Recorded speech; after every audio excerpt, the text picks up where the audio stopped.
जैसे मेरा जो व्यक्तिगत जीवन है, सुबह 7:30 बजे, 11:30 बजे, शाम को 5:30 बजे, ये 3 समय मेरा भोजन होता है।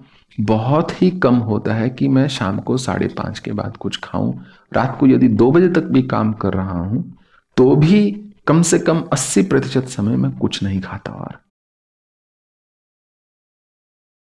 और यदि आप खाए जा रहे हैं पूरा दिन और आप भोजन को राजसिक बना दिया आपने कि मुझे स्वाद भोजन चाहिए, मुझे अच्छा चाहिए, जो भी मेरे लिए भोजन बनाते हैं उनसे कभी पूछ लीजिए, उन्होंने मुझे कभी भी भूख से अधिक या जितना मैं अधिकांश समय लेता हूं उससे अधिक भोजन खाते हुए देखा हो।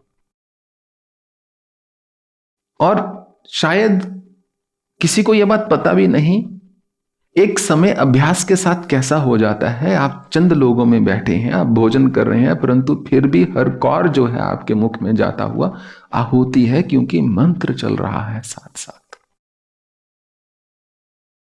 मेरे जीवन का सिद्धांत है कि प्रत्येक समय जब मैं भोजन करने बैठूं, ना केवल कि वो भगवान को अर्पण हो, भगवान ही उसको ग्रहण करें, इसलिए हर कौर को उस दृष्टिकोण से खाया जाए। चबाते हुए आपका मंत्र चलता रहे। मेरा दूसरा सिद्धांत है, कुछ हो जाए कितनी ही जल्दी क्यों ना हो, या तो मैं भोजन करूंगा नहीं, या मैं शांत चित्त होकर आराम से करूंगा। मुझे तेज भोजन करना पसंद नहीं, क्योंकि वो ना आपके लिए, आपके शरीर के लिए ठीक है, ना आत्मा के लिए ठीक है। एक तो गाय भोजन करती है, आपने देखा होगा, एक कुत्ता भोजन करता है, आपने देखा होगा। कितना जमीन आसमान का अंतर है। और दोनों के व्यवहार में भी देखो कितना अंतर है। कितनी ठहरी हुई होती है गाय,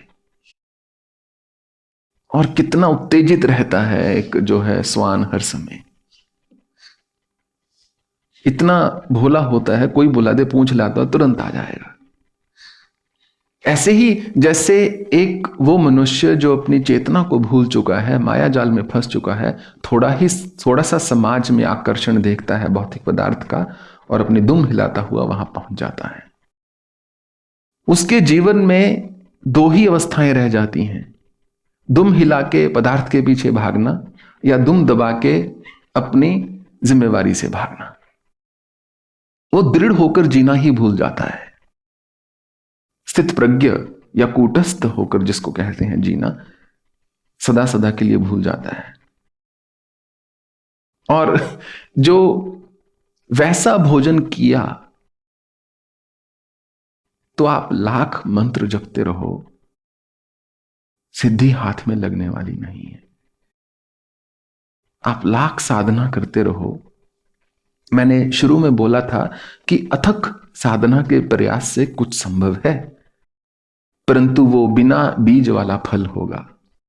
एक आधी बार कहीं तीर निशाने पर लग गया तो लग गया, बाद में फिर ठन ठन गोपाल, फिर जो है व्यक्ति खाली का खाली बैठा है।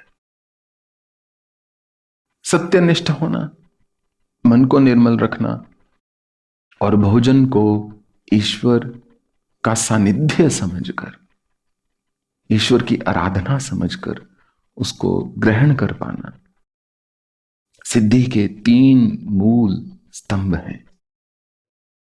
और यदि आप विचार करेंगे तो आप पाएंगे कि इसमें से कुछ भी कठिन नहीं है, केवल एक अभ्यास की बात है। तो क्या मैं ये कह रहा हूं कि सब लोग अपनी जीवा जो है उतार के रख दें और रसहीन भोजन करें? नहीं, भोजन का जो आस्वादन है, भोजन का जो रस है, वो और भी अधिक हो जाएगा जब आप स्मृति के साथ, माइंडफुलनेस के साथ उस भोजन को ग्रहण करोगे।